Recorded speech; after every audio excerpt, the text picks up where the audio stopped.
Good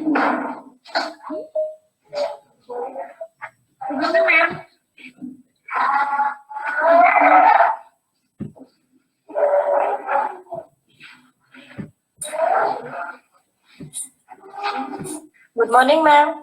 Very good morning. Good morning, ma'am.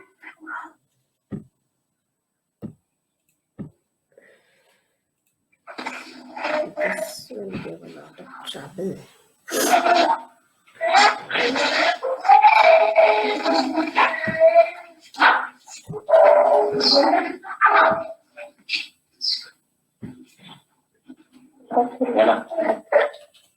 Good morning, ma'am. Good morning.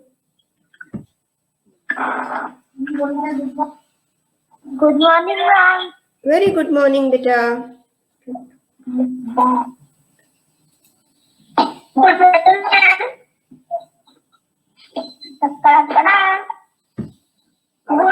Good morning, ma'am. Shweta? Now it has come.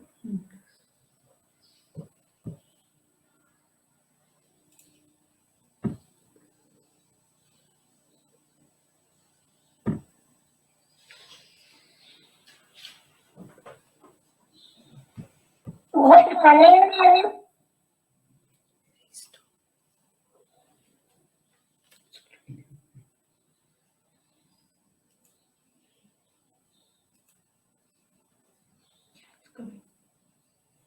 Good morning, ma'am. Good morning.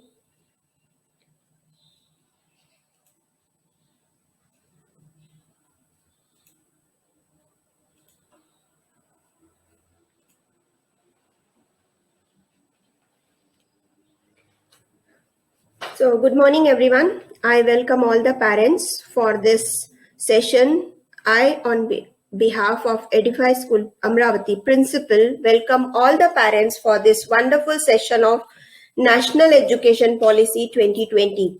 First of all, I would like to remind everyone that this policy is very important in terms of future of the children. So I'll use all the three languages, Hindi, English, Marathi. Wherever parent feel that it is going slow or fast, you just remind me. I'll maintain my speed accordingly.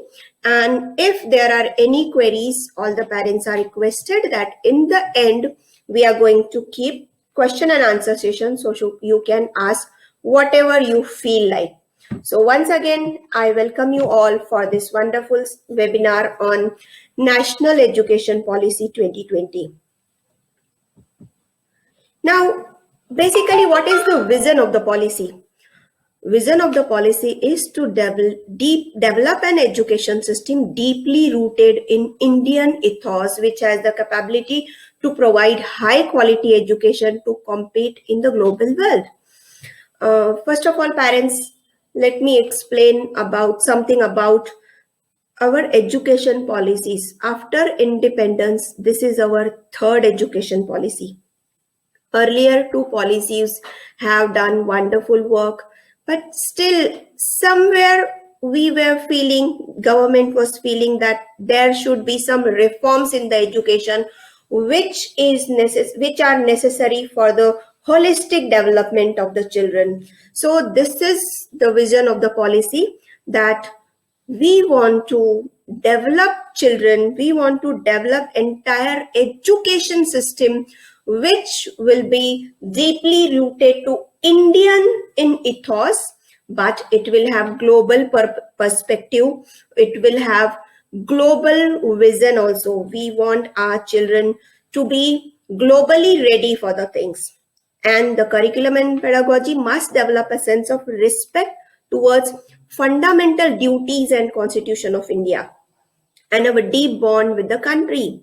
Now, again, one more vision of the policy is develop a sense of pride and respect for the country and be responsible for human rights, sustainable development, global well-being, thereby reflecting a truly global citizen. जैसा कि मैंने अभी आपसे कहा, ये vision policy का vision ही वही है कि बच्चों को एजुकेशन सिस्टम ऐसा देना है जो पूरी तरह से हमारा इंडियन जड़ों को मजबूत करेगा। सिर्फ इंडियन ही नहीं, हम एक ग्लोबल पर्सपेक्टिव, बच्चों को ग्लोबल सिटीजन बनाना है, ये मेन विजन है इस पॉलिसी का। Now focus on socio economically disadvantages groups, national scholarship portal. इस पॉलिसी के तहत बहुत सारे जेंडर आइडेंटिटीज देखे जाएंगे, particularly female and transgender individuals का ध्यान में रखा गया है। सोशो कल्चरल आइडेंटिटीज जैसे कि SC, ST, OBC, माइनॉरिटी, इन सब का ध्यान रखा गया है। Then geographical identities such as, कई बार ऐसा होता है ना, स्टूडेंट्स बहुत ज्यादा रिमोट प्लेसेस में हैं तो उन्हें उतनी ज्यादा फैसिलिटीज एजुकेशन की नहीं मिल पाती हैं as compare to metro cities और as compare to Tier 2 cities. So इसमें वो भी चीजों का, हर चीज का ध्यान रखा जा रहा है। पर्टिकुलरली डिसेबिलिटी के लिए भी, लर्निंग डिसेबल स्टूडेंट्स के लिए भी बहुत कुछ है ये पॉलिसी में। एंड सोशो इकोनॉमिक कंडीशंस भी, जैसे कि माइग्रेंट्स हैं, ऑर्फन्स हैं, ट्रैफिकिंग, चाइल्ड ट्रैफिकिंग, इन सब के बारे में भी, इन सब बच्चों को भी बहुत ब्यूटीफुली अकोमोडेट किया गया है इस पॉलिसी में। Then if we talk about curricular and pedagogical structure, parents आप अच्छे से जानते होंगे, अभी तक जो हमारा एजुकेशन सिस्टम था, आप ये ग्राफ में देख सकते हो, ये जो सबसे लोअर में ब्लैक वाला पोर्शन है, that represents pre-primary section, and then that is up to age 6, and then from age 6 onwards it is grade 1 to 10, पहली से 10वीं तक की स्कूल, और देन 16 से 18 साल के बच्चों के लिए 11वीं और 12वीं। ये अभी तक का जो हमारा प्रीवियस एकेडमिक स्ट्रक्चर था, ये इस तरीके से 3 पार्ट्स में दिखाया गया है। तो इसमें ये जो प्री प्राइमरी सेक्शन है, इसे ब्लैक एंड व्हाइट में क्यों किया गया है? इसका मेन रीजन ये है कि अभी तक जो भी स्कूल्स चलते थे, प्री प्राइमरी सेक्शंस के लिए कोई सेपरेट एजेंसीज नहीं थी, वो उनको कहीं से कोई एफिलिएशन की ज्यादा जरूरत नहीं पड़ती थी। देख, जितने भी प्री प्राइमरी यूनिट्स हैं, they were running on their own, they were not affiliated to state, they were not affiliated to CBSE, they were doing the things as per their own. There was no agency who was taking care of these lower grades. CBSE ने इस चीज को बहुत ही गहराई से ध्यान दिया है कि ये जो बच्चे हैं, particularly up to the age of 6, बच्चों का 90% ब्रेन डेवलप हो जाता है। सो अगर इतना ज्यादा ब्रेन डेवलपमेंट हो रहा है बच्चों का, तो अकॉर्डिंगली वो उसके हिसाब से बच्चों में वैसा होना भी चाहिए। अगर इस तरीके से ब्रेन डेवलप हो रहा है तो उसको ध्यान देना बहुत जरूरी है। तो अभी नेशनल एजुकेशन पॉलिसी ने उस चीज को ध्यान दिया हुआ है। There will be a stage which is called preparatory, anganwadi या प्री प्राइमरी, आप जो भी बोलिए, उसे एक नाम दिया गया है foundation stage. It will be from grades nursery to 2nd standard, मतलब 5 साल बच्चे का एजुकेशन के फाउंडेशन ईयर्स के रहेंगे। तो आगे मैं आपको बताऊंगी कि कौन सी स्टेज में हमें बच्चों का क्या क्या डेवलप करना है। 2nd स्टेज रहेगा, that will be preparatory, that is classes 3 to 5, 3rd, 4th and 5th के लिए preparatory. Then middle age, that is in middle age फिर से 3 क्लासेस है, that is 6th, 7th and 8th, and then finally there will be secondary, that is grade 9, 10, 11th and 12th। अभी तक ऐसा था कि 9th और 10th को हम लोग बोलते थे सेकेंडरी स्कूल, एंड 11th और 12th को बोला जाता था सीनियर सेकेंडरी। नाउ गवर्नमेंट ने इसमें कोई बाइफर्केशन नहीं रखा है, और हर एज पे डिफरेंट पैरामीटर्स रहेंगे, एजुकेशन का सिस्टम डिफरेंट रहेगा। अगर हम फाउंडेशन स्टेज की बात की जाए तो ये मल्टी लेवल और बेसिकली ये प्ले एक्टिविटीज और हैंड्स ऑन लर्निंग के ऊपर रहेगा। देन प्रिपरेटरी स्टेज में ग्रेड 3 to 5 अगेन प्लेवे रहेगा, इसमें थोड़ा सा डिस्कवरी का एलिमेंट डाला जाएगा, एक्टिविटी बेस्ड ही रहेगा. Then middle age is going to be very important in terms of child studies and everything, because whatever child has done in playway manner, whatever experiences he has collected in a playway manner, that things will be converted into experiential learning. Means अभी तक जो भी बच्चों ने सीखा है 10 साल 11 साल की उम्र तक, उन सब एक्सपीरियंसेस को, वो सारे एक्सपीरियंसेस डेफिनेटली प्लेवे थे, वो सारे एक्सपीरियंसेस को टुगेदर करके उसको एक एक्सपीरियंशियल लर्निंग जो कि सब्जेक्ट स्पेसिफिक शुरू हो जाएगी. Up to grade 5 separate subjects नहीं होंगे. देन ग्रेड 6, 7, 8 में एवरीथिंग सब्जेक्ट स्पेसिफिक हो जाएगा. Then will come secondary stage, that is 4 years, greater critical thinking, multidisciplinary study, flexibility in choosing subjects, ये उसका मेन फोकस रहेगा. Then अगर हम salient features, मैंने अभी जैसे आपको बताया 4 stages, foundational, preparatory, middle and high school stage, that is secondary stage. Now, this policy definitely talks about learning in mother tongue or regional language up to class 5. My dear parents, government इस चीज का बहुत ज्यादा ध्यान रख रही है.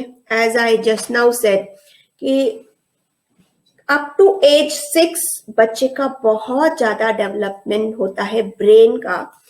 सो ऐसे में बच्चा घर पे है, मदर टंग में बात कर रहा है और या तो रीजनल लैंग्वेज में बात कर रहा है, तो वही चीज को कंपल्सरीली एजुकेशन में इंक्लूड किया गया है. Up to classes 5 child will study in both English as well as mother language और एंड रीजनल लैंग्वेजेस. उसे कोशिश की जा रही है कि it should be preferably till class 8, but up to class 5 it is going to be there for sure. Now अभी तक जो हमारा एजुकेशन पैटर्न था, एजुकेशन सिस्टम था, it was exam oriented. Now it is going to shift completely from exam oriented to competency based teaching, learning and assessment. ये क्या करेगा? ये बच्चों को प्रमोट करेगा क्रिटिकल एंड क्रिएटिव थिंकिंग के लिए align to 21st century classrooms. Then traditional assessments को हटाया जाएगा और कंप्लीटली कॉम्पिटेंसी फोकस किया जाएगा असेसमेंट्स को. Then track student progress comprehensively and frequently बच्चे की प्रोग्रेस स्टडी की जाएगी और design tools and resources to acquire learning outcomes. बच्चे ने एट द एंड सीखा क्या है, लर्निंग आउटकम्स को बहुत ज्यादा फोकस दिया जाएगा. ट्रेडिशनल जो पैटर्न है एग्जाम ओरिएंटेड, उससे कंप्लीटली शिफ्ट हो जाएंगी सारी चीजें और ये सारे स्किल्स बच्चों में डेवलप किए जाएंगे. Now shift to competency based teaching, learning and assessment. सबसे पहले तो रिड्यूसिंग करिकुलम सबसे इंपॉर्टेंट पार्ट रहेगा ये पॉलिसी का, कि करिकुलम रिड्यूस हो जाएगा और उसे मिनिमाइज किया जाएगा रोट लर्निंग के हिसाब से. अभी तक का जो करिकुलम था उसमें बहुत ज्यादा बच्चे को रोट लर्निंग करना पड़ रहा था.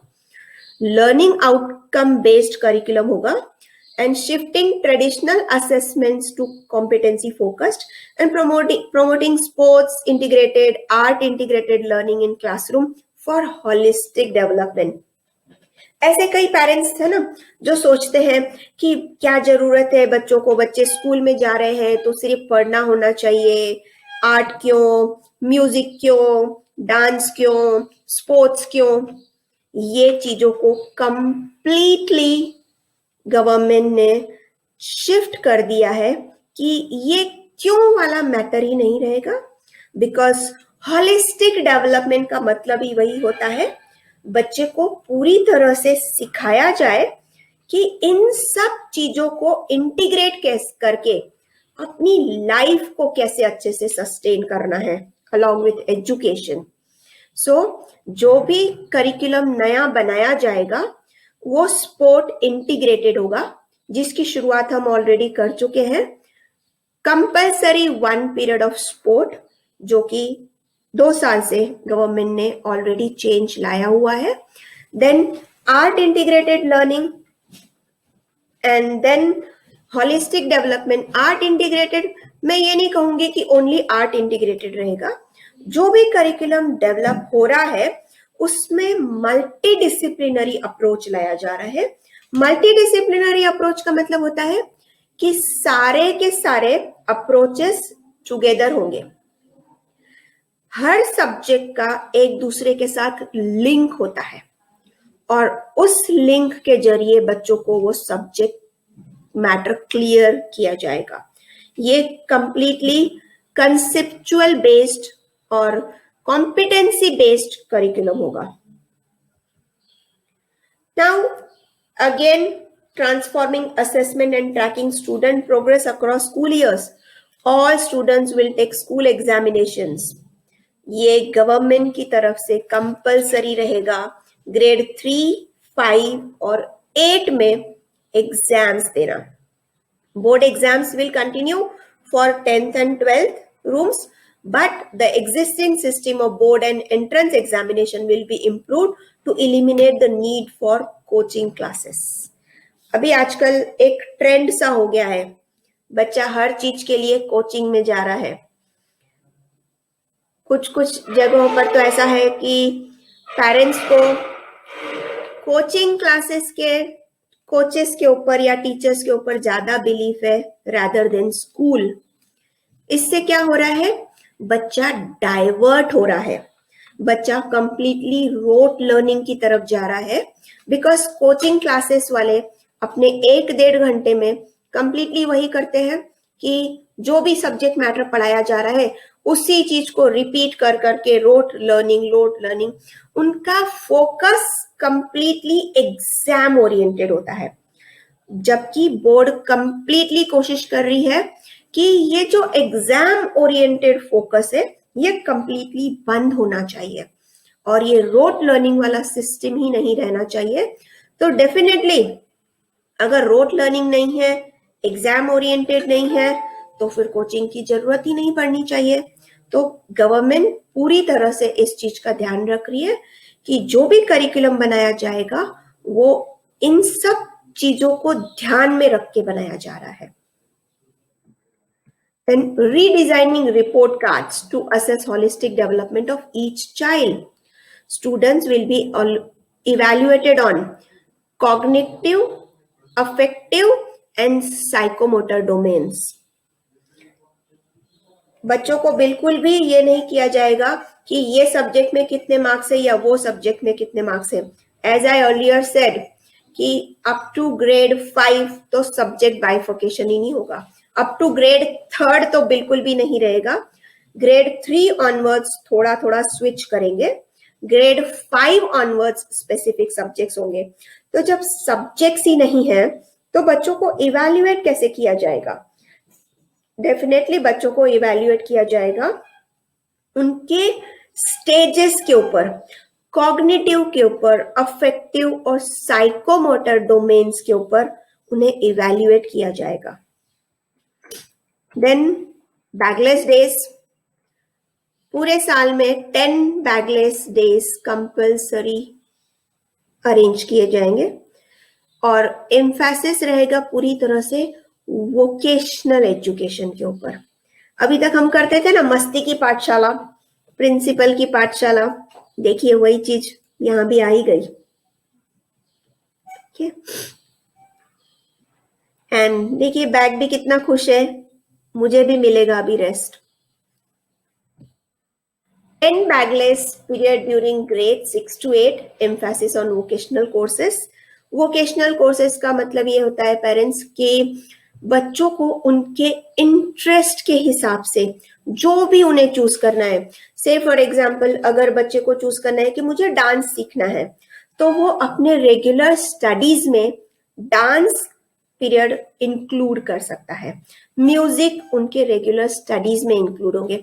इसमें कोई बाइफर्केशन ही नहीं होगा कि ये करिकुलर सब्जेक्ट्स है या ये को करिकुलर्स है, सारे सब्जेक्ट्स एक मेन स्ट्रीम में रहेंगे। उसमें ये वोकेशनल कोर्सेस का उनको चॉइस दिया जाएगा जो कंप्लीटली स्किल बेस्ड कोर्सेस होंगे। No school dropouts, bring children back to school. Government पूरी तरह से कोशिश कर रही है। अभी तक ऐसा हो गया है कि बहुत ज्यादा ड्रॉप आउट्स हो रहे हैं रूरल एरियाज में या तो एकदम पिछड़े इलाकों में। बच्चे बेसिक एजुकेशन भी नहीं ले पा रहे हैं अप टू ग्रेड 10 ग्रेड 12 बोलिए। ये ड्रॉप आउट रेट इसलिए भी हो रहा है कि कई बार ऐसा हो जाता है कि पेरेंट्स के पास में कोई ऑप्शन नहीं है, अर्निंग सोर्स नहीं है, इसीलिए बच्चों को जबरदस्ती भेजा जाता है चाइल्ड लेबर के लिए, उनसे काम करवाया जाता है या उनसे लाइफ सस्टेन करवाने के लिए। अभी इस चीज का बहुत ज्यादा गवर्नमेंट ध्यान रख रही है कि ये जो ड्रॉप आउट रेट है इसे कंप्लीटली नीचे लाना है और हम सब ने मिलकर इसके लिए कोशिश करनी है। सभी बच्चों को bring back, we have to bring all the children back to school. NIOS and ODL, the National Institute of Open Schooling के ऊपर भी बहुत ज्यादा ध्यान दिया जाएगा। देन की फीचर्स, ये जो मैं अभी आपको इतना बता रही थी, ये पेडागोजी, ये एक्चुअली है क्या, इसके की फीचर्स क्या है? जैसे कि मैंने अभी बताया, कॉम्पिटेंसी बेस्ड एजुकेशन होगा, modules on preparing and implementing pedagogical plans based on competency and outcome based education for school leaders, then integration of subjects, जो भी subjects हैं उसे integrate किया जाएगा, जैसे कि through arts integrated, sports integrated, ICT integrated and storytelling based pedagogy। बच्चों को स्टोरीज से बहुत प्यार होता है ना पेरेंट्स, उन्हें बहुत अच्छा लगता है स्टोरीज सुनना, स्टोरीज बनाना। तो इस चीज को करिकुलम में लाया जा रहा है, पूरा का पूरा करिकुलम ऐसा डिजाइन किया जा रहा है जो कि इंटीग्रेट करेगा बहुत सारी चीजों को, जिसमें आर्ट कंपलसरी पार्ट होगा, स्टोरी टेलिंग कंपलसरी पार्ट होगा। बच्चों को जो भी स्टोरी बनानी है, उनके दिमाग में जो भी आ रहा है, जैसा भी आ रहा है, उसे डेवलप किया जाएगा। एंड साइंटिफिक टेम्पर भी डेवलप करने की पूरी कोशिश की जाएगी। Then SILOS among subject and learning, that is no hard separation, कोई हार्ड सेपरेशन नहीं होगा कि ये करिकुलर सब्जेक्ट्स है, कि ये को करिकुलर है या एक्स्ट्रा करिकुलर है, ये एकेडमिक है या ये वोकेशनल है, ये साइंस है, ये आर्ट्स है, ये कॉमर्स है, ऐसा कुछ नहीं होगा। सारे के सारे सब्जेक्ट्स एक ही स्ट्रीम में आ जाएंगे। Then emphasis on digital literacy, coding, computational thinking. Then promotion of multilingual teaching, जैसे कि मैंने पहले ही बताया कि बच्चों को दोनों भी लैंग्वेजेस में टीच किया जाएगा। बायलैटरल अग्रीमेंट होगा, promoting state to enter into bilateral agreement with nearby states to hire language teachers. Now encouraging 21st century skills in the classrooms. ये सब इतना जो किया जा रहा है नेशनल एजुकेशन पॉलिसी, इनका मेन फोकस है 21st सेंचुरी स्किल्स को एनकरेज करना, बच्चों को डिजिटल लिटरेसी सिखाना, प्रॉब्लम सॉल्विंग सिखाना, कम्युनिकेशन इनहैंस करना, critical thinking, creativity, health and fitness के ऊपर बहुत ज्यादा ध्यान दिया जा रहा है, सोशल रिस्पॉन्सिबिलिटीज के ऊपर ध्यान दिया जा रहा है, एथिक्स, साइंटिफिक टेम्पर एंड सबसे ज्यादा फोकस रहेगा कोलैबोरेशन के ऊपर। सो ये सारे स्किल्स जो है ये 21st सेंचुरी स्किल्स है, तो इन सब स्किल्स को बहुत ज्यादा इनकरेज किया जाएगा। Parents should try to identify, parents ने भी थोड़ा सा आइडेंटिफाई करना होगा अगर बच्चे में कोई फिजिकल डिसेबिलिटी है, लर्निंग डिसेबिलिटी है. Early detection means early help. I am sorry to say this parents, but कई बार ऐसा हो जाता है. आई डू अग्री, पेरेंट्स अपनी जगह बिल्कुल सही है, बट कई बार ऐसा हो जाता है कि जब हम बच्चों को रैंक रेस में डालते हैं कि उसका बच्चा इतने परसेंटेज ला रहा है तो मेरा बच्चा क्यों नहीं, तो ऐसे में अगर हमारा बच्चा कोई प्रॉब्लम फील कर रहा है तो हम उसे एक्सेप्ट नहीं कर पाते हैं. माय डियर पेरेंट्स, ये गलत है. अगर बच्चे में कोई प्रॉब्लम है तो इसका मतलब ये नहीं है कि वो प्रॉब्लम थ्रू आउट लाइफ है या कंप्लीटली उसी प्रॉब्लम के ऊपर वो बच्चे को टैग किया जाए. बिल्कुल नहीं. ऑन द कॉन्ट्ररी, अगर अर्ली डिटेंशन किया जाए कि मेरा बच्चा ये प्रॉब्लम फेस कर रहा है, उसमें स्कूल्स एंड टीचर्स आपस में अगर कम्युनिकेट करके करते हैं तो अर्ली हेल्प बच्चे के लिए बहुत ज्यादा इसेंशियल हो जाती है, बच्चे के लिए बहुत ज्यादा हेल्पफुल हो जाती है, जिससे बच्चे की वो प्रॉब्लम को साथ में लेकर या वो प्रॉब्लम को सॉल्व करके आगे बढ़ाया जाता है, ना कि एक टैग लगा देना चाहिए कि ये बच्चे में ये प्रॉब्लम है. ऑन द कॉन्ट्ररी, पेरेंट्स की हेल्प से ही किया जा सकता है कि आइडेंटिफाई किया जाए कि बच्चों को कहीं कोई प्रॉब्लम तो नहीं आ रहा है लर्निंग में. Now, parents should attend parenting sessions that will be organized by the schools. Thank you so much, parents, for giving the attendance in large numbers. ये हम हमारे स्कूल में ऑलरेडी करते ही हैं, एंड उसका रिजल्ट यही है कि आज के प्रोग्राम का जो सक्सेस है वो पेरेंट्स को ही जाता है. In future also we are expecting the same from all of you. Parents are expected to work closely with school to deal with substance like abuse, sexual orientations and other adolescent issues.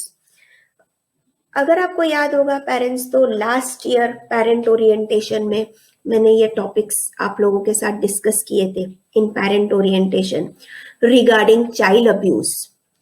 तो यही चीज आपसे expect की जा रही है, parents से expect की जा रही है कि आप स्कूल्स के साथ में क्लोजली काम करके ये इश्यूज को सॉल्व करने में हमारी पूरी मदद करें. Stay updated. Information about the activities in the school and child's progress, portfolios provide review and feedback. Parents से ये हेल्प एक्सपेक्ट की जा रही है कि पेरेंट्स कंप्लीटली अपडेटेड रहेंगे अबाउट द इंफॉर्मेशन, जो भी एक्टिविटी स्कूल में हो रही है, जो भी बच्चे का प्रोग्रेस है, उसको लेकर पेरेंट्स पूरी तरह से अपडेटेड रहने चाहिए. और हर स्कूल में, हर क्लास में बच्चे का एक पोर्टफोलियो बनाया जाता है. सो पेरेंट्स से एक्सपेक्टेड है कि वो उनके रिव्यूज प्रोवाइड करें और उनके फीडबैक्स दें ताकि बच्चे के पोर्टफोलियो में उन्हें इंक्लूड किया जा सके. एंड पेरेंट्स से ये भी एक्सपेक्ट किया जा रहा है कि वो वॉलेंटियर्स बने for FLN, that is national foundational literacy and numeracy mission में.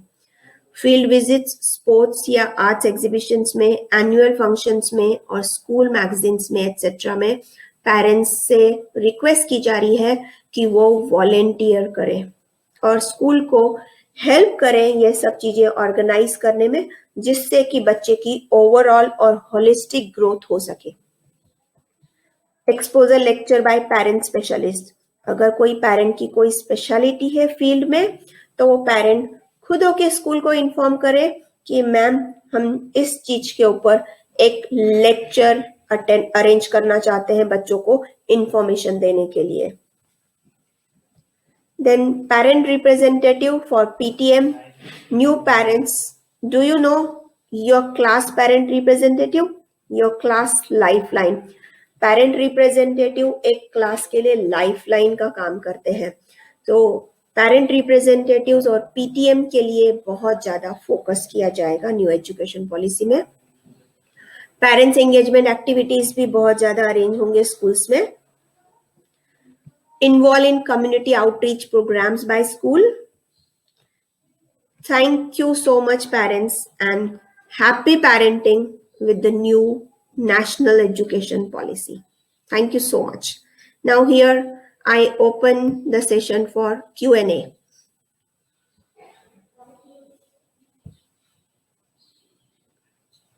Yes, parent.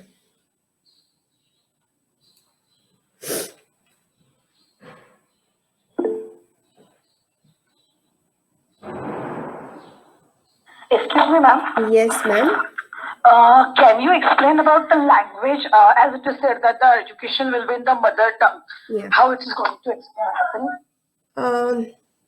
मैम जो फाउंडेशनल कोर्सेस होंगे फाउंडेशनल लेवल के, that is from nursery to grade 2, उसमें जो है एजुकेशन अभी तक कैसा था, हम लोग कंपल्सरीली इंग्लिश मीडियम में ही देते थे, या तो बहुत सारी बालवाड़ीज और आंगनवाड़ीज होती थी जो मराठी मीडियम में चलती थी प्योरली।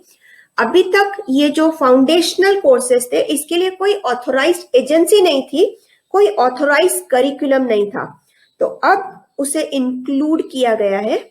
और जो भी नेशनल करिकुलम डेवलपमेंट एकेडमी जो एनसीएफ डिजाइन करेगा, वो डिजाइन 2 साल के अंदर रेडी हो जाएगा और उस डिजाइन में कंप्लीटली चाइल्ड के जो बेसिक फाउंडेशनल ईयर्स हैं उसको इंटीग्रेट किया जाएगा in mother tongue more. Mother tongue you cannot नॉट से कि स्कूल में हर एक लैंग्वेज में पढ़ाया जाएगा, दैट इज मराठी में भी, मारवाड़ी में भी, गुजराती में भी, पंजाबी में भी, नो, रीजनल लैंग्वेज में डेफिनेटली पढ़ाया जाएगा, रीजनल लैंग्वेजेस को इंक्लूड किया जाएगा। दैट इज फाउंडेशनल कोर्सेस में भी तीनों लैंग्वेजेस में भी हो सकते हैं, जैसे कि नेशनल लैंग्वेज है अपनी Hindi, English and regional language Marathi. Thank you ma'am. Anything else, parents? Any query? I hope आप लोगों को सारी बातें समझ में आई। Hello yes ma'am. Hello madam. Madam suppose अभी जैसे कि ईवीएस है, फिर बड़े सपोज 4 वगैरह के तो साइंस रहेगा, फिर हिस्ट्री, सिविक, ये जो सब्जेक्ट है ये कोई भी कुछ भी नहीं रहेगा। मैम अभी तक हम कैसे कर रहे थे कि डिफरेंट सब्जेक्ट्स में डिवाइड करके रख रहे थे, उसका सब्जेक्ट्स तो रहेंगे ही बट उसको ऐसे बाइफर्केशन नहीं किया जाएगा कि ये पर्टिकुलरली यही सब्जेक्ट है या ये पर्टिकुलरली वही सब्जेक्ट है, अप टू ग्रेड 3। उसके बाद में स्लोली उन्हें सब्जेक्ट स्पेसिफिक ले जाया जाएगा।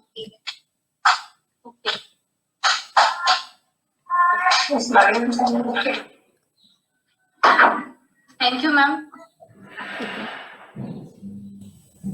Ma'am, how will be the exam pattern? Ma'am, there will not be any exam pattern. Everything will be based on assessments. Okay. Assessment will be every year, like as usual. I must not say every year.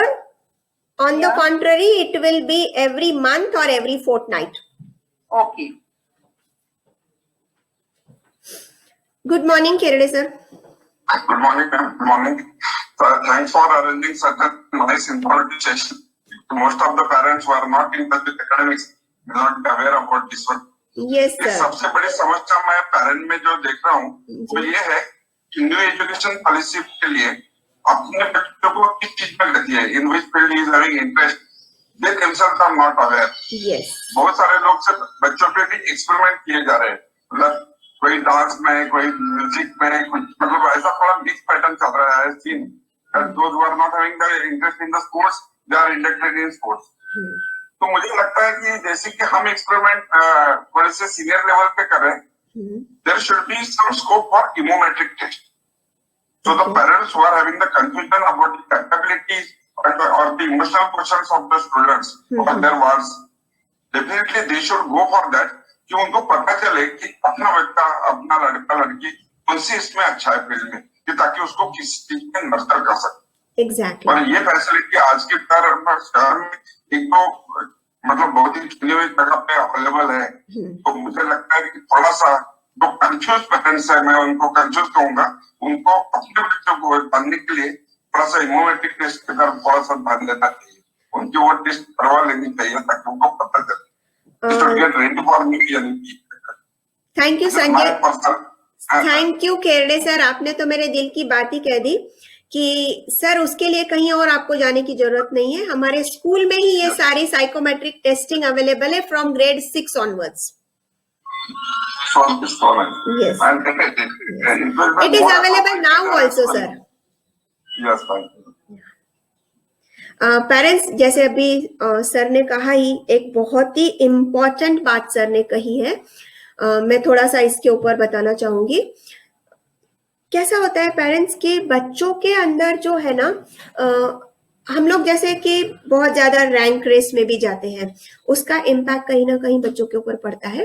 At the same time बच्चों में मुझे बड़ा होके क्या बनना है, ये बचपन से ही होता है। बट ऐसा नहीं होता है कि ग्रेड 1 में है बच्चा या 4 या 5 साल का है बच्चा तो वो सिर्फ एक अट्रैक्शन होता है कि हाँ मुझे भी डॉक्टर बनना है, मुझे भी इंजीनियर बनना है। बट द थिंग इज, ये एवरी लेवल पे और एवरी स्टेज पे इंटरेस्ट चेंज होता रहता है, और बच्चा कौन से फील्ड में सक्सेस करेगा ये प्योरली डिपेंड करता है बच्चे के स्किल्स के ऊपर। सो ऐसे बहुत सारे साइकोमेट्रिक टेस्टिंग है, एंड इवन इनफैक्ट मैं खुद एक करियर काउंसलर भी हूँ, अपने स्कूल में भी ये फैसिलिटीज अवेलेबल है। मैं पेरेंट्स से रिक्वेस्ट करूंगी कि वो फैसिलिटीज को अवेल करें बच्चों के लिए, कोई ज्यादा खर्चा नहीं आता है। बट द थिंग इज कि उससे पता चल जाता है बच्चे का इंटरेस्ट किस फील्ड में है, ताकि उसे उस फील्ड में आगे बढ़ाया जाए। क्योंकि डेफिनेटली मुझसे ज्यादा खुशी आप लोगों को होगी जब आप देखोगे कि बच्चा जो भी जॉब कर रहा है, जो भी काम कर रहा है, उसे एंजॉय करके कर रहा है। तो वो कब होगा एंजॉय के साथ में काम करना, जब हम बच्चे को हेल्प करेंगे पर्टिकुलर फील्ड चूज करने के लिए उसके स्किल्स के हिसाब से। अदरवाइज क्या होता है, फिर वो ड्रॉप आउट रेट्स बढ़ते हैं, बच्चा बहुत आगे निकल जाता है। बच्चे ने इंजीनियरिंग करना है, ये कई बार हमारी इच्छा होती है कि नहीं मैं इंजीनियर हूं तो मेरा बेटा भी इंजीनियर होना ही चाहिए, या तो कई बार ऐसा भी होता है मैं इंजीनियर नहीं बन पाया तो मेरा बेटा बनना चाहिए। सो ये जो फोर्स होता है, कई बार बच्चे बहुत ज्यादा ओबीडियंट भी होते हैं, तो वो बच्चों पेरेंट्स का दिल नहीं दुखाना चाहते, तो इसलिए वो फील्ड में एंटर हो जाते हैं। बट आफ्टर 3-4 इयर्स इतनी मेहनत करके भी वो अपने काम को एंजॉय नहीं कर पाते हैं। एज अ रिजल्ट बहुत साल निकल जाने के बाद में फिर बच्चा फील्ड चेंज करने की सोचता है, या तो फिर इंजीनियरिंग हो जाने के बाद में भी फिर बच्चा दूसरे फील्ड्स के बारे में डाइवर्ट हो जाता है। तो ये चीजें अवॉइड करने के लिए एक बेस्ट सॉल्यूशन है बच्चे का साइकोमेट्रिक टेस्टिंग। बच्चे के साइकोमेट्रिक टेस्टिंग में क्या होता है, बच्चे के सारे डोमेन्स स्टडी किए जाते हैं कि बच्चे के इथिक्स क्या है, बच्चे के मोरल्स क्या है। ये कंसेप्ट से कंप्लीटली डिफरेंट होता है, स्कूल एजुकेशन और सिलेबस से कंप्लीटली डिफरेंट होता है। उसका फोकस यही होता है कि बच्चे के सारे डोमेन स्टडी किए जाएं कि बच्चे की थिंकिंग क्या है, बच्चे की क्रिएटिव थिंकिंग कितनी है, बच्चे के इथिक्स क्या है, मोरल्स क्या है, एंड देन आता है बच्चे का लैंग्वेज कॉम्पिटेंसी, और फिर उसके हिसाब से डिसाइड होता है कि बच्चा ये, मैं ऐसा नहीं कहूंगी कि साइकोमेट्रिक टेस्टिंग मतलब कोई एक बहुत बड़ा जादू है जिससे आपको क्लियरली पता चल जाएगा कि यस आपका बच्चा तो इंजीनियर ही बन सकता है, आपका बच्चा तो डॉक्टर ही बन सकता है। बिल्कुल भी नहीं पेरेंट्स, ये पूरी तरह से समझाता है, हमें पूरा डिटेल इंफॉर्मेशन मिलता है वो टेस्टिंग के थ्रू बच्चे का, कि बच्चे का एक्चुअली इंटरेस्ट क्या है, और फिर उस इंटरेस्ट के हिसाब से हम बच्चे को 5 ऑप्शंस देते हैं कि बच्चा इसमें भी जा सकता है, इसमें भी जा सकता है, इसमें भी जा सकता है, इसमें भी जा सकता है। मैं ऐसा नहीं कहूंगी कि 5 ऑप्शंस है तो पांचों के पांचों में बच्चा जाएगा, नहीं, उसमें भी लेवल्स पेरेंट्स के साथ डिस्कस करके डिसाइड की जा सकती है कि ठीक है, आपके हिसाब से और बच्चे के हिसाब से ये दोनों चीजें मैच हो रही है, why not try for this. और फिर एक ये साइकोमेट्रिक टेस्टिंग अगर एवरी ईयर किया जाता है तो उससे बच्चों को बहुत ही ज्यादा बेनिफिट मिलता है। से फॉर एग्जाम्पल अगर हम 6th में कर रहे हैं बच्चों का साइकोमेट्रिक टेस्टिंग और फिर हमें एक स्किल का पता चला, हम उसे और डेवलप करने की कोशिश करते हैं, 7th में फिर से करते हैं टेस्टिंग, तो हमें समझ में आता है कि बच्चे का ये स्किल कितना डेवलप हुआ और इसको और कितना आगे बढ़ाना है। कई बार ऐसा भी हो जाता है कि बच्चे कभी कभी कंफ्यूज हो जाते हैं आंसर्स देने में, तो 1 साल के बाद में हमें समझ में आता है कि अरे नहीं, ये पिछले साल जो टेस्टिंग दी थी बच्चे ने, ये कहीं ना कहीं कंफ्यूजन था, इसलिए अब इसको इस चीज के ऊपर शिफ्ट करना चाहिए और इसे इस चीज में आगे बढ़ाने की कोशिश करनी चाहिए। बिलीव मी पेरेंट्स, अगर ये चीजें 6 से की जाए, 6th 7th 8th 9th 10th 11th 12th, अगर बच्चा 6-7 बार ये टेस्टिंग दे रहा है तो definitely there is no chance of failure. हम बच्चे को बहुत अच्छे से हेल्प कर सकते हैं लाइफ में आगे बढ़ने के लिए। Hello, ma'am. Yes ma'am. Ma'am, what's the effect of NEP on the students who will go in 10th standard? Ma'am right now तो 2 साल में कोई ज्यादा इफेक्ट नहीं आने वाला है, क्योंकि ये जो NEP का प्रॉपर इम्प्लीमेंटेशन है ये 2 साल के बाद शुरू होगा।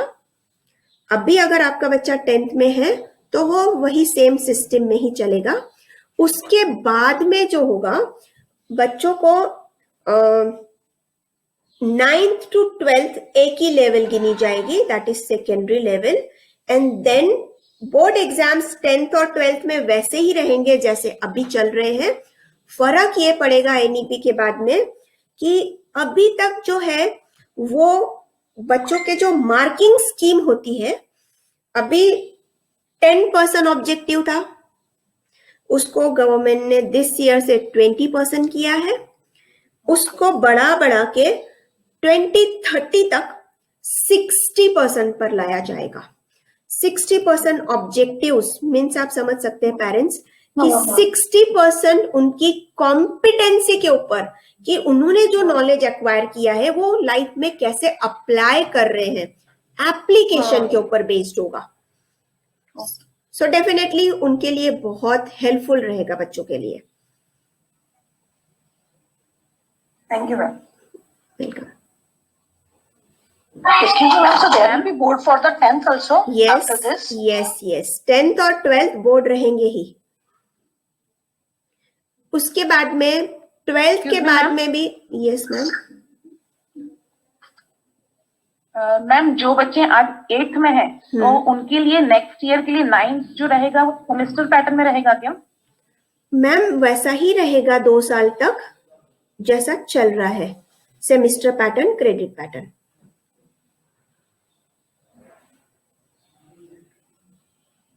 मैम सेमेस्टर पैटर्न के लिए हर 6 महीने में इनको एग्जाम्स देने पड़ेंगे? नहीं मैम, जैसे अभी आपका बच्चा 8th में है ना, तो 9th में हम लोग कैसे ले रहे हैं, स्कूल में सेमेस्टर पैटर्न ही ले रहे हैं, तो स्कूल की ही एग्जाम्स है, वैसा ही रहेगा, स्कूल के ही एग्जाम्स रहेंगे और 10th में बोर्ड एग्जाम रहेगी। Okay ma'am, thank you. Anything else parents? और एक और नया इनिशिएटिव CBSE ने अभी से ही लाया हुआ है, that is compartment pattern. Compartment pattern का मकसद ही यही है कि बच्चों का साल वेस्ट नहीं होना चाहिए। वही चीज को ध्यान में रखते हुए 12th में NEP के तहत आने वाले कुछ सालों में ऐसा हो जाएगा कि बच्चे 2 बार बोर्ड एग्जाम दे पाएंगे एक ही साल में। उन्हें अगर उनकी प्रिपरेशन है तो वो अगस्त सितंबर में भी बोर्ड एग्जाम दे सकते हैं, या तो फिर चाहते हैं कि हमें और ज्यादा प्रिपेयर करना है, देन अगेन मार्च में एग्जाम दे सकते हैं। या अगर बच्चे चाहते हैं कि हमें दोनों एग्जाम्स देने हैं तो भी वो कर सकते हैं। तो जो बेस्ट आउटपुट होगा उसके ऊपर उनका कॉलेज का एडमिशन डिपेंड करेगा। ये कमिंग फ्यू इयर्स में आप एक्सपेक्ट कर सकते हो कि 2030 तक ये सिस्टम आ जाएगा, before 2030।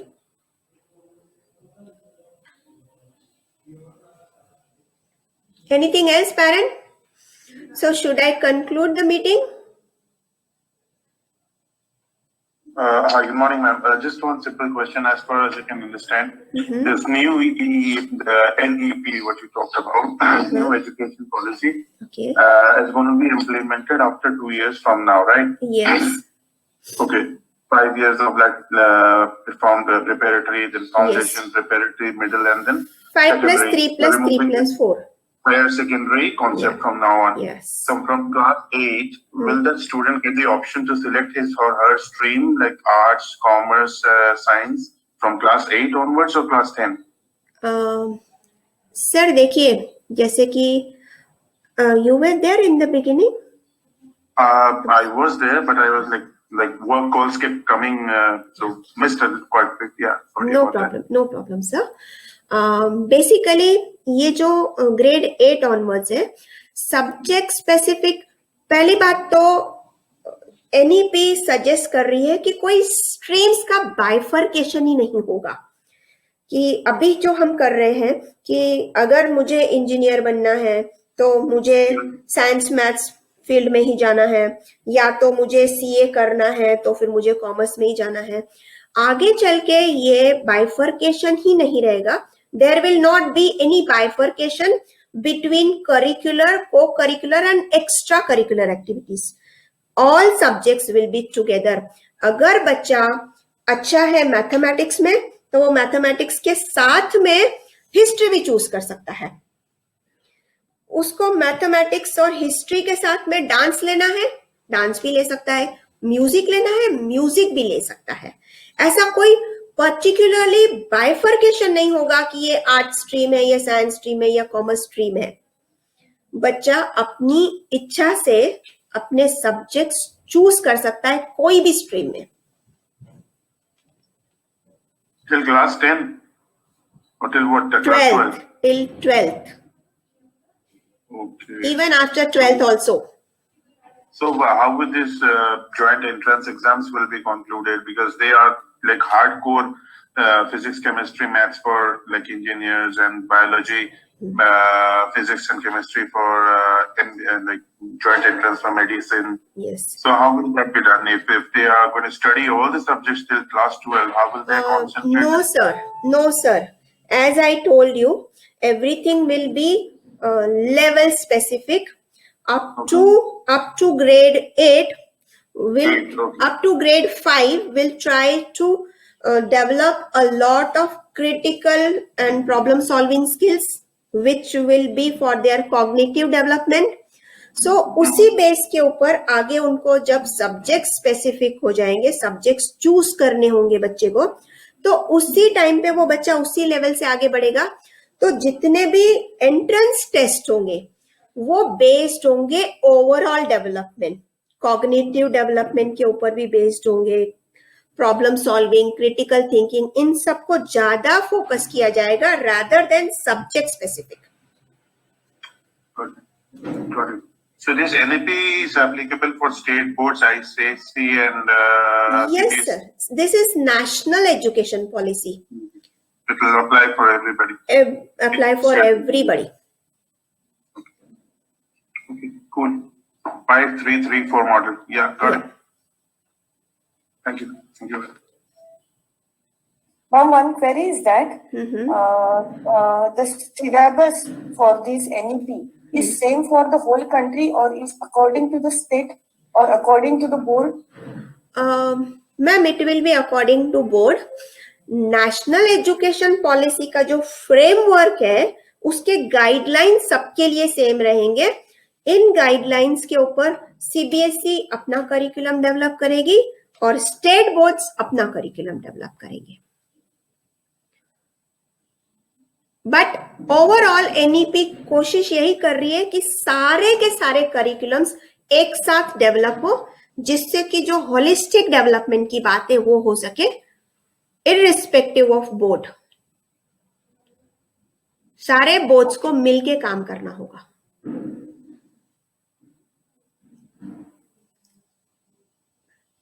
So should I conclude the meeting, parents? Thank you so much. Thank you, ma'am. Thank you so much for the wonderful Thank you, ma'am. presence. Thank you, ma'am.